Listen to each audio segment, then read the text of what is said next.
Xará, seja bem-vindo a mais um programa Transparência. Aqui comigo, o jornalista Tiago. Tudo bem, Tiago? Tudo bem, Sérgio. Você é de qual veículo? Sou editor do jornal semanal o Radar News. Radar News. Isso. Legal. E também o Caio Abraham. Caio Abraham. Abraham fica mais fácil. Isso, né? Rádio, jornalista e radialista também. Ok, legal. E o nosso entrevistado é o vereador André Luiz. Tudo bem, vereador? Tudo bem, Sérgio? Prazer voltar aqui. Isso, é o primeiro de 2014. Vamos tentar, em 40 minutos, falar bastante do seu trabalho, tá ok? Maravilha. Quem quer começar? Vamos lá. Vamos lá. Opa, o Thiago tá afiado, hein? Vereador, no ano de 2013 foi marcado principalmente pela paralisação dos funcionários públicos, principalmente da administração municipal, com greves, né? Principalmente a gente teve também a paralisação recente que foi dos guardas civis. Na sua opinião, qual a avaliação de todo esse problema que está tendo na administração? Inclusive, a gente na última edição do nosso jornal, a prefeita da Silvéria, ela falou que ela busca sempre o diálogo com os funcionários públicos. O senhor acredita que está tendo esse contato com o poder executivo, com os funcionários públicos para evitar essa paralisação da maneira que não prejudique o munícipe? No primeiro mandato da prefeita Darcy Vera, ela caminhou bem, ela dialogou com o movimento sindical, tanto que conseguiu desenvolver algumas políticas voltadas para o funcionalismo que acabaram resultando em grandes conquistas. Certo. No ano de 2013, em específico, algumas situações acabaram criando uma linha de colisão. No caso dos guardas municipais, embora um comando dos próprios guardas, já aconteceu um desgaste natural e alguns pleitos da categoria não têm sido atendidos, que acabaram motivando essa paralisação. E aí faltou sensibilidade do governo de atender e até de cumprir o que tinha sido acordado com relação à troca do comando. Em outros momentos, por exemplo, na saúde, o governo da Silvéria fez uma coisa fantástica, que foi as 30 horas da saúde. Uma das primeiras cidades do Brasil a fazer a redução das 30 horas para a enfermagem. No caso de Ribeirão, avançou para o odonto e da farmácia. Porém, na hora de implementar, acabou patinando, acabou tendo uma linha de colisão. Na educação, foi a primeira cidade, uma das primeiras cidades que reduziu a jornada da educação, que é uma coisa positiva. Porém, na hora de implementar, deu alguma patinada, principalmente com relação à contratação agora. Então, é um governo que começa muito bem, que dialoga muito bem, mas que em determinado momento, principalmente no ano de 2013, acabou tendo um certo retrocesso. Eu entendo que é necessário retomar e aprimorar o diálogo, porque o maior investimento de uma administração é no seu funcionalismo. A partir do momento que você tem um funcionalismo com condições de trabalho, com remuneração justa, com formação, com qualificação, você acaba devolvendo para a cidade isso em serviço público de qualidade. Eu percebi que o senhor disse que, então, esse governo trouxe um reconhecimento ao funcionalismo, porém não implantou. Em algumas situações, A lei, por exemplo, aceitou a lei, mas não fez. Plano de carreira. O plano de carreira faz 30 anos, 40 anos que se fala. Esse governo escreveu o plano de carreira, estruturou o plano de carreira, mas teve dificuldade de começar a aplicar. Mas houve uma conquista, então, Sim. A gente tem que ter a sensibilidade de avaliar o positivo. Lógico. Grandes conquistas foram feitas e tem que ter também a coragem de falar o negativo. Muitas coisas que deveriam ser implementadas não foram ou não foram implementadas no tempo devido. Então, não foram implementadas... Necessita de ajustes. Né? Não vão ser, ou foi uma coisa de momento na sua avaliação? Não, eu acredito que precisam ser. É claro que a gente vive uma situação hoje que é atípica. Quando você estoura a lei de responsabilidade, chega no limite prudencial, acendem as luzes amarelas, né? Você fica muito preocupado em tomar algumas atitudes, mas precisa fazer para a administração andar. Mas o senhor imagina que isso então é uma coisa temporária? Eu acredito que sim, torço para sim, faço gestões para que seja temporário. E assim, da maneira que essas paralisações, a questão até que comentei da maneira que prejudica a população. Como que o senhor enxerga isso? Porque, querendo ou não, o prejudicado, em primeiro lugar, é a população. Parou o serviço público, prejudicada a população. É a dona de casa que está lá na UBS, que está lá na UPA, é prejudicada. No caso de Ribeirão Preto, o servidor municipal ele é extremamente sensível. Você dispara o mecanismo da paralisação só quando não avança mais a negociação. Até porque eu sempre explico o Vamos caso. explicar isso para a população de novo, porque assim, a população acha assim, os caras param de uma hora para outra, não é bem assim. Né? Não é bem assim. Então eu tenho determinada reivindicação, determinado assunto. Eu vou conversar com o secretário da pasta, eu converso com o secretário do governo, com o secretário da Casa Civil, com a prefeita, conversa de novo, volta, vai, o sindicato vem, apresenta a pauta, vem na Câmara, mobiliza os vereadores. E os vereadores vão também? Alguns vereadores ajudam, alguns vereadores participam, tentam sensibilizar o governo. Chega um momento que a conversa não avança. Quando a conversa não avança, aí a classe trabalhadora utiliza ferramentas. Faz passeata, faz cartaz, faz faixa e em alguns momentos para. Então, no caso de Ribeirão Preto, existe essa sensibilidade em não parar ou em parando, garantir o essencial para que a população não sofra. Porque se faltar água, vai faltar água na casa do servidor também. Se a saúde tiver problema... Todo mundo está no mesmo barco. Eu sempre coloco esse exemplo, eu que na prefeitura eu sou da saúde, minha mãe usa o pronto-socorro e a unidade da Vila Tibério. Eu torço para que lá funcione, não quero que lá pare, porque ela vai usar também. Então, o funcionalismo procura evitar ao máximo paralisações e que essas paralisações não tragam prejuízo. Essas situações aconteceram no ano de 2013, principalmente no DAEP, né? O DAEP teve várias manifestações, paralisações ao longo do ano, né, desse ano que passou. Eu queria que o senhor falasse, vereador, como o senhor vê a questão do DAEP, né? Os servidores vivem questionando, muitas reclamações. Atualmente o DAEP está sendo comandado por um secretário interino, né? Segundo o governo, ele ainda é interino. Eu gostaria de uma opinião do senhor, como o senhor vê o DAEP, o estado em que se encontra o DAEP em Ribeirão? O DAEP é estratégico para a cidade. A gente tem que defender o DAEP com unhas e dentes. Que é nosso, de tempos em tempos, vozes vêm de privatizar, de ampliar a terceirização. Então a gente tem que cuidar muito bem do DAEP. Só que ao longo do tempo o DAEP não teve o investimento que mereceu. Nós acompanhamos, nós reivindicamos. Ultimamente, há pouco tempo foi feito concurso no DAEP. Aliás, na primeira gestão e nessa da Darcy Vera, 2 concursos que há muito tempo não tinha. Compra de equipamentos que não tinha, caminhões, carros, motos, retroescavadeiras, então, materiais. Mesmo assim, ainda falta. O DAEP precisa de uma mudança de visão. Não é admissível que você tenha concentrado na rua Pernambuco o exército do DAEP. As máquinas do DAEP estão tudo ali nos Campos Elíseos. Se furar um cano lá em Bonfim Paulista, uma máquina enorme, vai atravessar Ribeirão Preto para chegar... Quando ele chega para fazer o remendo, já é hora do almoço do operador. Sem contar que atrapalhou a cidade inteira. Então atrapalhou a cidade toda, teve gasto e não resolveu o problema. Nós apresentamos pelo sindicato, e aqui a Câmara Municipal também apresentou, um projeto para regionalizar o DAEP e já está na mão do governo para fazer isso. Para que o governo tenha regionais, como tem a saúde, por exemplo, então nós vamos aproveitar a Vila Tibério, no complexo Vila Tibério, vamos deixar algumas máquinas, algumas equipes para cuidar dos problemas da Vila Tibério. Campos Elíseos, que é maior do que muitas cidades do interior paulista, vamos deixar uma estrutura para cuidar dos Campos Elíseos. Eu acredito que com isso melhore muito os problemas do DAEP. Agora, nós temos um outro problema, e esse problema só se resolve com dinheiro, é que a rede de água de Ribeirão Preto, na maioria dos bairros, é muito antiga. Tem bairro que ainda tem encanamento de ferro. Tem bairro que ainda tem aquelas manilhas de barro, que era da minha infância, manilha. E aí o que acontece? Se bobear, os mais jovens aqui não sabem. Nem sabem o que é isso. E também nós temos um problema de captar água e não ter tantos reservatórios por isso. Então, muitas vezes a água é captada e é jogada direto na rede. Dá a pressão, estoura. Na minha casa mesmo, nesse final de semana, estourou um cano e o encanador chegou e falou, é muita pressão da água. Então, em alguns bairros a água não chega, até porque Ribeirão cresceu muito, aumentou o consumo. Em outros bairros chega com muita pressão, acaba perdendo. Perdia-se muita água, já reduziu bastante, mas ainda se perde.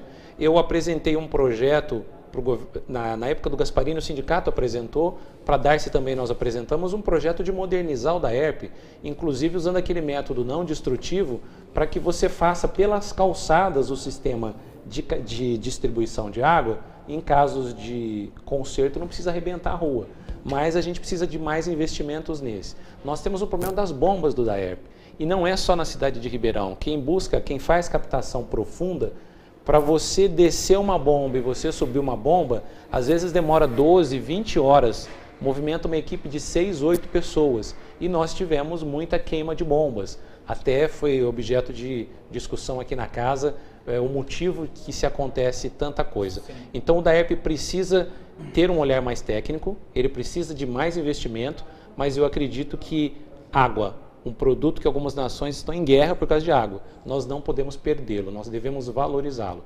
Também apresentei sugestão para o DAERP para que ele dialogue mais com a comunidade. CPFL, quando falta água, quando falta luz no meu bairro, a CPFL manda um torpedo. A luz retornará em tal horário. O DAERP pode fazer essa comunicação.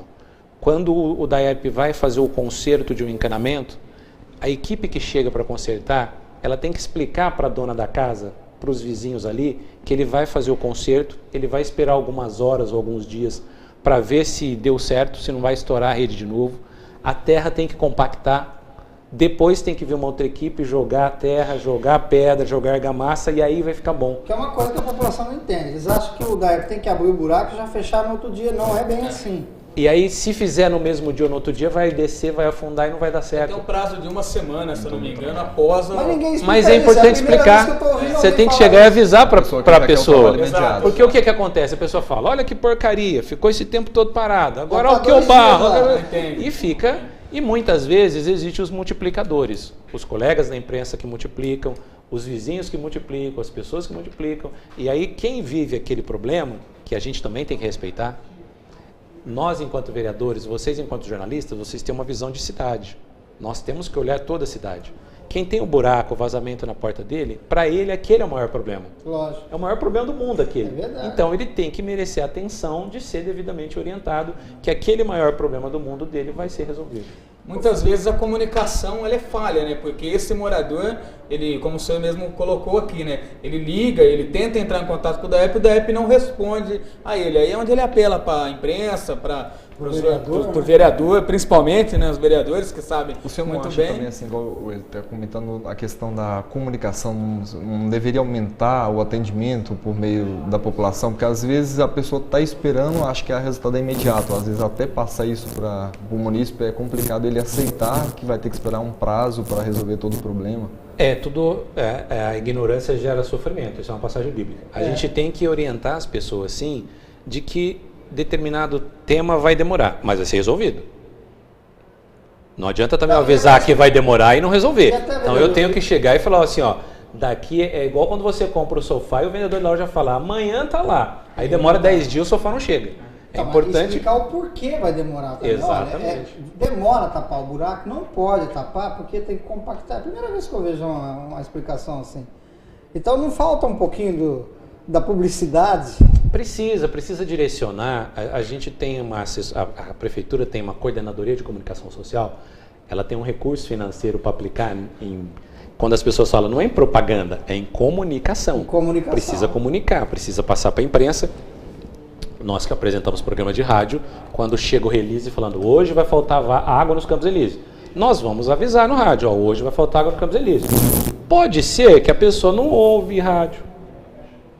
Não pode ter um carrinho com a caixinha de som, atenção morador do bairro, hoje vai faltar água, ou amanhã vai faltar água, esse programa. É um investimento que não é caro. É coisa de cidadezinha do interior? Não, mas é objetivo. A CPFL também manda um aviso. Olha, tal dia vai faltar energia por causa disso. A CPFL ela tem uma regra, existe uma legislação que determina quantas horas pode faltar de luz por ano. Ela tem um cronograma. Então, dentro desse cronograma, ela se programa e quando ela vai fazer uma troca de transformador, por exemplo, ela avisa todo o quarteirão, olha, daqui uma semana eu vou trocar o gerador aqui, o transformador, então vai faltar luz aqui nesse quarteirão, então a sociedade se programa. Eu entendo que dentro da qualidade total no serviço público, essa relação, essa comunicação é fundamental. Agora, vereador, desculpem, mas eu quero aproveitar esse momento, porque assim, ótimo que o DAERP chegue lá, mas o DAERP não conseguiu ainda colocar a conta no nome do inquilino, que é um pedido antigo da população e dos senhores vereadores, que eu já acompanhei aqui.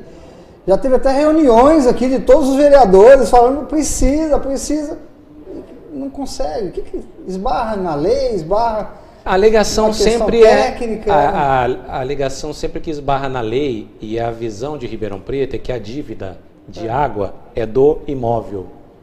A visão das empresas de energia é que a dívida é do consumidor.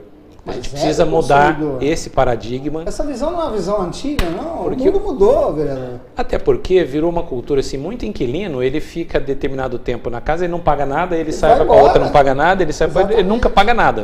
E aí fica para o próximo ou fica para o proprietário. O DAERP, além de perder com vazamento, ele perde muito não cobrando. Antes de ser vereador, eu também já encaminhei essa sugestão para o DAERP, eu fui a Bauru conhecer como era o sistema de água lá, o departamento de água lá. Eles criaram um método, eles dividem em até 100 vezes. Você deve R$500, você pode dividir em 100 vezes. Só que você não tem nenhum centavo de desconto. Você tem que pagar a tua dívida. No DAERP, existe a chamada remissão de débito. O DAERP perdoa muito. Ah, mas eu briguei com o marido, então eu quero um desconto. Ah, mas eu tenho...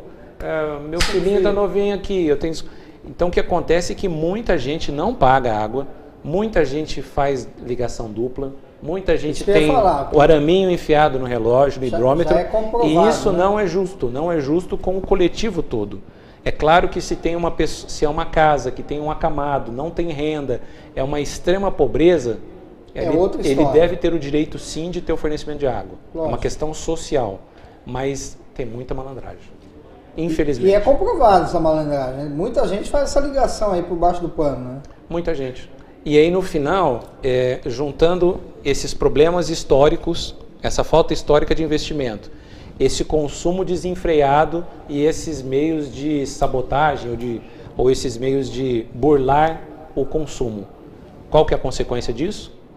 Estamos prestes a beber água do Rio Pardo. Pois é. Ribeirão, que tem uma das melhores águas em termos de qualidade, está prestes a beber água do Rio Pardo. Vereador, e no ano passado teve o andamento do desenvolvimento da Comissão Especial de Estudo do DAERP. Qual avaliação o senhor faz desse ano de 2013 quanto a ser do DAERP? O que já pôde ser, eu vi que o senhor já apresentou alguns dados, mas o que pôde já ser comprovado, o que pode ser já solucionado com essa comissão? Eu entendo que a administração, ela deve colher essas oportunidades, porque a Câmara faz estudos detidos, traz bastante especialista, dialoga, conversa. Então, quando os relatórios são feitos, eu entendo que é importante a administração recepcioná-los e procurar implementar algumas políticas, dar essa mexida. Eu sinto do secretário Marco Antônio uma boa vontade, sinto uma seriedade dele, chegou tomando algumas medidas até mais duras, mas é importante que ele continue nessa mesma linha para que a mudança seja implementada. A partir do momento que descentralizar, que for mais efetivo, que for mais próximo da comunidade, que ganhar mais agilidade, eu acredito que o DAERP pode ser modelo até para o Brasil. E quanto à crise da gestão do DAERP também, que foi ocorrida no ano passado, tanto da parte da diretoria do DAERP. O DAERP superintendente. Acho que o senhor não acredita que esse também foi um dos fatores até para a população ficar indignada, porque além da falta d'água, já vem também a crise da administração do DAERP, que juntou duas coisas, querendo ou não, a população... dos superintendentes, a queda de um superintendente foi justamente uma resposta à falta d'água. Eu nem sei se foi justo, não tenho nem critério para dizer que foi justo, mas faltou água num final de semana, num poço que é próximo à minha casa, que tinha trocado, era uma bomba nova, a bomba ali do Monte Alegre, da Coronel Camisão, tinha trocado naqueles dias e a bomba queimou. Consequência, o superintendente caiu. Só que ouvindo aqui na CPI, na CE, o depoimento de alguns trabalhadores, eles traçaram grandes elogios àquele superintendente. Dizem, inclusive, que ele ia lá à noite, ia fim de semana, estava lá junto com eles, ajudava. Mas foi uma opção, foi uma troca, mexeu, deu uma resposta para a sociedade naquele momento. Mas eu entendo que a cidade quer mais, precisa de mais. E esse ano de 2014 é uma oportunidade do governo mostrar que realmente está pronto para fazer mais. Vereador, um dos seus pares trouxe uma inovação, ou não, mas pelo menos para Ribeirão com relação a uma agência reguladora. Outros vereadores pedem prazos para certos serviços, que seria quase a mesma coisa. O senhor acha que o serviço público, de uma forma geral, precisa ter uma regulação, precisa ser cobrado? Nós estamos hoje numa época em que as pessoas têm direitos do PROCON, têm direitos na Anvisa, na Anatel, mas quando chega no serviço público não tem a quem recorrer a não ser os senhores aqui. Eles vêm aqui bater aqui e dizer, ó, me ajuda porque eu já liguei 500 vezes lá e ninguém resolve. Eu acredito que precisa estruturar mais. Primeiro você dá, depois você cobra. Isso que eu ia falar. Você não cobra fazer alguma coisa agora e não dar essa estrutura que o senhor está dizendo, que o DAERP começou agora a ter uma estrutura? Há poucos dias um dos jornais locais publicou uma matéria com relação à infraestrutura falando da idade dos trabalhadores. O caçula lá tem 54 anos. Então, é um exército envelhecido. Difícil vencer batalhas. Ele tem a experiência da luta, mas ele já não tem mais o vigor. O bom era ter o vigor junto com a experiência, né? Na administração passada nós conseguimos na infraestrutura que o pessoal da borracharia ganhasse uma máquina para desmontar pneu de trator e caminhão. Porque até então um senhor com mais de 50 anos desmontava um pneu com uma marreta e um pedaço de ferro. Então, se você não tem investimento na infraestrutura, que o senhor não falou isso. se você não tem investimento na secretaria da infraestrutura, como você quer cobrar a eficiência da infraestrutura? Então, eu entendo que são positivas as agências reguladoras, os prazos, os regimentos, os protocolos. Mas primeiro você tem que fazer. Okay. Quando você monta uma empresa, você cria um procedimento, cria um protocolo e aí, olha, a resposta tem que ser dada ao cliente em 7 dias. Mas você tem que ter um computador, você tem que ter um funcionário, você tem que ter um auditor, senão você não vai dar a resposta em 7 dias. Exato. E isso no funcionalismo público, por vezes, falta, né? A nova secretária, né, da infraestrutura, quando ela assumiu, ela disse, né, foi capa dos jornais, né? Ela assumiu a infraestrutura e deu uma declaração que falta estrutura na infraestrutura. Então, quer dizer, já começa por aí, né? Dentro é um problema interno, né? Ali a própria secretaria não tem a estrutura adequada para fornecer o serviço que a cidade precisa. Isso começou lá atrás no governo Jabali, no início da década de 2000, quando também numa crise econômica foram fundidos departamentos, DERMURP, DURSARP, obras urbanas, obras públicas, obras particulares, juntou tudo numa super secretaria que foi da infraestrutura. Mas não fez investimento. Cortou muita chefia, reduziu aqui, cortou porque era uma época de crise. Passada aquela crise, não veio recurso humano, não veio time. Uniforme, ficaram quase 10 anos sem uniforme. Alguns caminhões hoje, se você andar, está lá escrito DERMURP, DURSARP ainda, é o mesmo caminhão daquela época. Então precisa ter esse investimento, e esse investimento custa. Vereador, o senhor diria que a Darcy, o governo atual, está pagando o preço de vários anos de falta de investimento? Ela deve ter a sua parcela de culpa também, mas isso também vem por aí? Não é só ela que paga? Temos que ser bem objetivos. Ela está pagando contas contraídas anteriormente, está pagando o preço de investimento que não foram feitos, casou com a viúva, está levando os órgãos, está levando os filhos da viúva. Porém, é momento de avançar. A gente tem que fazer a leitura, tem que atribuir as responsabilidades, mas temos que fazer assim. Não é só ficar no discurso como vamos avançar com essa dificuldade? Mas tem que fazer o reparo sim, senão sob pena dela ir para a cruz pagando pelos pecados dos outros. Ok, o senhor analisa o funcionalismo público hoje como bom, razoável ou excelente? O funcionalismo de Ribeirão Preto é muito bom. Se ele tivesse um pouquinho mais de incentivo, ele seria fantástico. Eu entrei na prefeitura em 1990. A minha geração é a geração concursada, quase todos de nível universitário, muitos com pós-graduação. São pessoas que estão ali ávidas para produzir. Só que você chega, de repente, é como aquele jogador de futebol que chega no time que a bola não vem para ele. Ou quando vem, chega quadrada. E quando ele devolve, o outro não recebe. Então a gente precisa investir ainda mais, a gente precisa ainda preparar mais o funcionalismo e também exigir. É claro que lá não tem só santinhos. Aliás, eu trabalhei com o finado Dr. Luiz Carlos Raia, que ele sempre falava, no funcionalismo nem todos são anjinhos, nem todos são demônios. A gente tem que saber valorizar os anjinhos e saber caçar os demônios. Tá, agora o senhor trabalhou com o Luiz Carlos Raia. Estou me antecipando aqui, que eu pego alguns ganchos aqui. Na época do Raia, a saúde de Ribeirão Preto foi tida como uma das melhores do país. O que aconteceu de lá para cá que nós estamos nesse imbróglio aí que não... patina, diz que tem dinheiro, tem muito dinheiro e não volta a ser nem 10% do que era. A saúde de Ribeirão tem um problema. Ela é boa. Por ser boa, O senhor classifica como boa. ela é boa. Profissionais fantásticos. Profissionais reconhecidos no Brasil todo. O Serviço de Atendimento Domiciliar de Ribeirão Preto é referência para o Ministério da Saúde. O Serviço de Controle de Vetores, o combate à dengue de Ribeirão Preto, é modelo para o Ministério da Saúde. O nosso complexo de tratamento de DST-AIDS é modelo.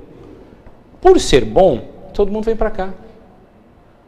Basta você passar pelas nossas unidades. Nosso sistema IGA, o Sistema de Informática da Prefeitura, tem mais de 1 milhão de pessoas cadastradas. Se o IBGE diz que nós somos pouco mais de 700 mil, ou não, nem chegamos nos 700 mil, né? Pelo IBGE, 650. como nós temos 1 milhão de pessoas cadastradas? O seu sobrinho, quando não está bem, a sua irmã liga e fala, Sérgio, eu vou para Ribeirão. A sua prima, quando não está bem, lá na cidade dela, ela fala assim, por gentileza, Caio, eu preciso ir para Ribeirão. O Tiago tem um parente, um amigo que fala assim, nossa Tiago, como que Ribeirão é bom e vem para cá. Com esse tanto de gente, deixa de ser bom. Aquilo que era virtude acaba se transformando num problema, porque nós não temos capacidade para atender tanta demanda. Eu estive na unidade central, na UBS Central, conhecido como pronto-socorro, segunda-feira à tarde. Porque minha mãe usa SUS, fez uma radiografia, eu fui lá para ver o resultado. A população revoltada. Revoltada primeiro que estava muito calor, já falei com o secretário para pôr um ventilador, um ar-condicionado, alguma coisa ali. Tem razão, muito quente ali na recepção, lotada, mas as pessoas estavam criticando assim, vereador, os médicos não estão trabalhando. Eu falei, não é possível. Fui verificar. Tinha 4 médicos escalados para atendimento das urgências ali, das rotinas, e 2 para os casos mais graves, para o baleado, para o acidentado. Tiraram um do mais grave e passaram para cá. Então tinha 5 atendendo. Era 15 horas, eles já tinham atendido 190 pessoas. Tinha mais 40 pessoas esperando. Você não consegue vencer. Por mais que você coloca médico, é tanta demanda. E muita gente procurando a unidade, é uma unidade de pronto atendimento, por problema que poderia ser resolvido lá no bairro dele, na unidade básica. Probleminha simples. Então também a gente tem a cultura, vou pronto-socorro, estou com dor de cabeça, vou para a UPA. É cultural. Também é cultural. A educação, a saúde tem que dar educação também para orientar a pessoa de como utilizar cada equipamento. Mas com aquela população lotada, cada um levando 2 acompanhantes, 230 pessoas, se cada um levou mais 2, imagina quantas pessoas estavam ali naquele espaço. Complicado. Acaba gerando problema, e aí gera revolta, porque a dor é de cada um. Na saúde nós dizemos que a unha encravada do Caio é mais importante que o infarto do Sérgio. Por quê? Porque é ele que está sentindo. E a mazela, a dificuldade é aquele cidadão que está sentindo. A gente também tem que compreender isso. Por outro lado, a população tem que entender que a cidade de Ribeirão Preto, pela lei, deveria investir 17% do seu orçamento em saúde. Hoje ela investe quase 25%. Somados com o 25% da saúde, só em educação e saúde, metade do orçamento da cidade vai para educação e saúde. É muito dinheiro, é muito recurso, tem muito profissional. Poderiam questionar, é questão de gestão? Eu acho que tinha que ser aprimorada a gestão. Tinha que melhorar, sim. Poderia melhorar, mas ainda tem outras coisas faltando. Porque tendo 25%, pode-se dizer, investido, ainda tem reclamação, né, da população. A gente recebe de reclamação na redação, de reclamação de lotação na UBS, lotação na UPA. Eu sei que tem aquela questão cultural, como o senhor disse, que às vezes tem casos que pode ser resolvido numa unidade, num BDS, que não poderia ser levado numa UPA.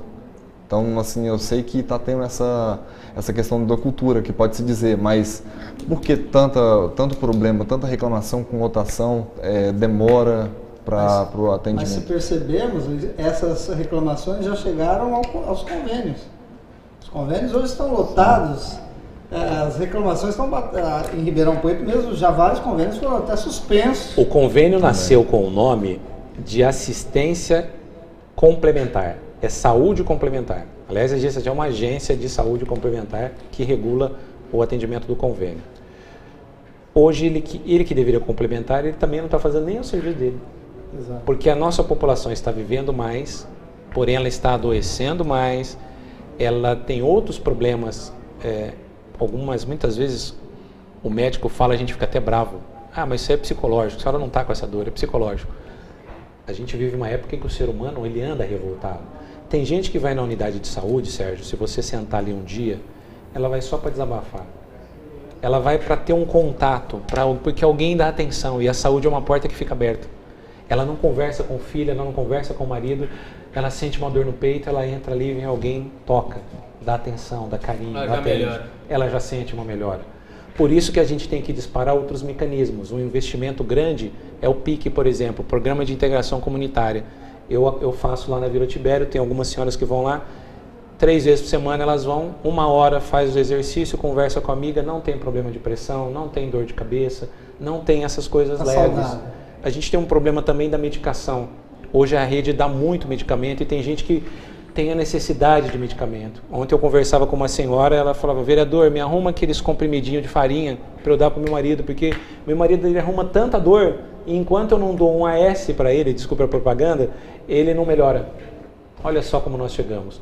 Agora, temos casos graves, temos doença de verdade, temos gente infartando, tem gente se acidentando muito. Temos que ter uma estrutura que dê conta. Eu acredito que a UPA da Vila Virgínia, a UPA agora do Simeone e a transformação do Sumarezinho em UPA, talvez consigam dar essa resposta que a sociedade tanto tem cobrado e a gente consiga dar uma respirada no pronto atendimento. Agora chegou a novidade de uma UPA também no Complexo Ribeirão Verde, né? Isso. Então a gente consiga desafogar um pouquinho do pronto atendimento e fazer medicina preventiva. Esse é o segredo, senão a gente fica sempre correndo atrás do rabo. Eu vejo, vereador, que falta informação também, né? Às vezes a pessoa procura uma unidade básica de saúde e a própria unidade básica orienta ela a procurar a UPA ou pronto-socorro. Não falta também investimento na unidade básica, a unidade básica atender vários casos, principalmente essas pessoas que estão com alguns problemas psicológicos, problema de pressão alta, problemas assim de rotina, vamos dizer assim, dor de cabeça, problemas menos graves, vamos dizer assim. A unidade básica não poderia ficar com essa demanda, dividir essa demanda com os... Precisa sim, até porque o nome já fala, é básica, ela tem que fazer o básico, ela tem que cuidar, a gente deve investir mais no básico, mais na prevenção.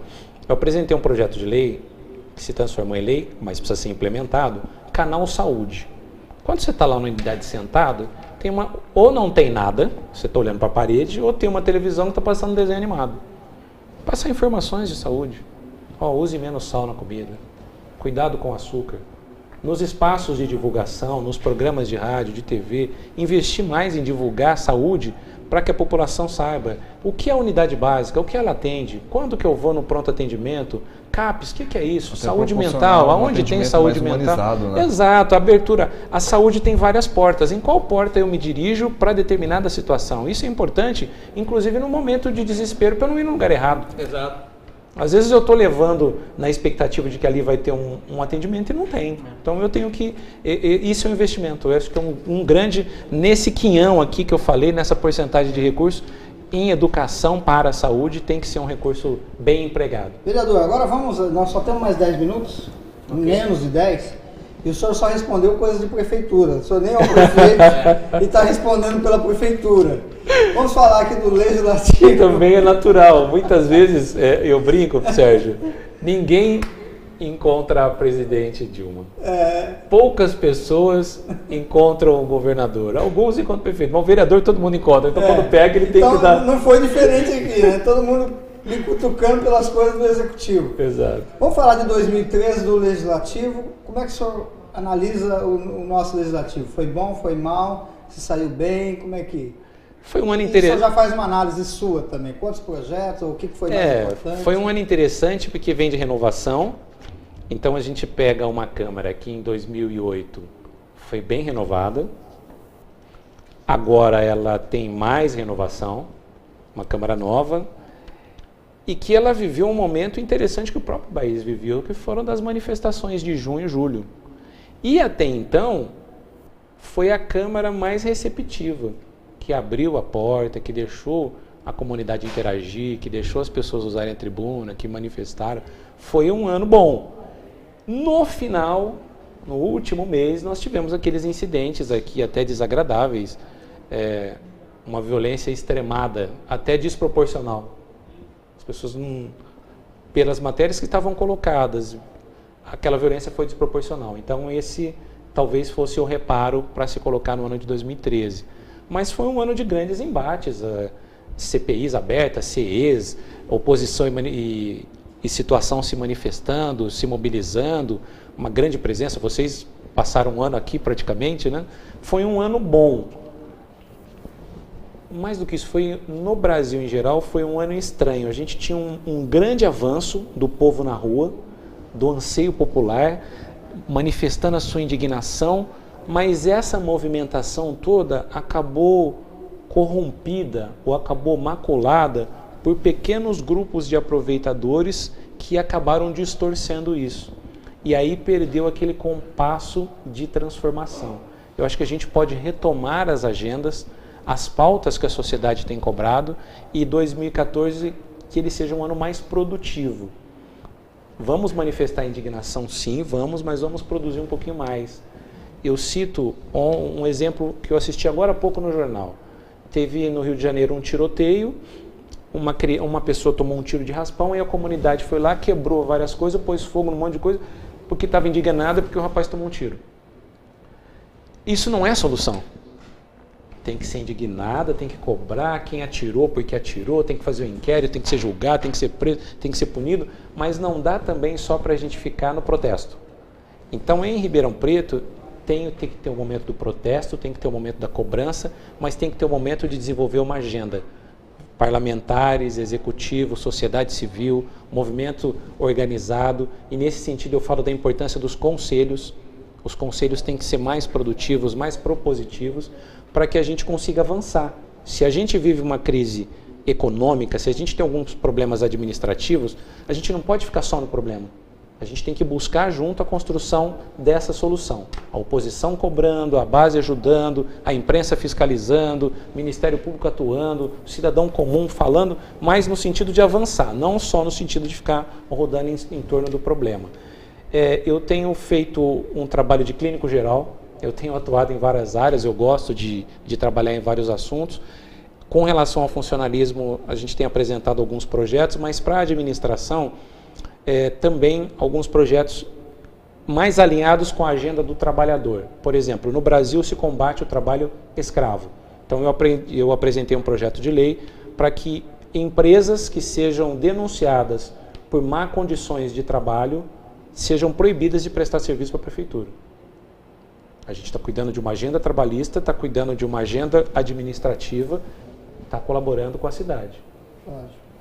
Com relação à comunidade afrodescendente, que eu tenho essa linha de trabalho também, eu apresentei um projeto, mas eu não quero que seja votado logo, eu quero que a gente discuta melhor isso, como Ribeirão Preto consegue implementar ainda mais a participação dos afrodescendentes, inclusive dentro da administração. Ribeirão Preto ainda tem essa dívida a ser cumprida.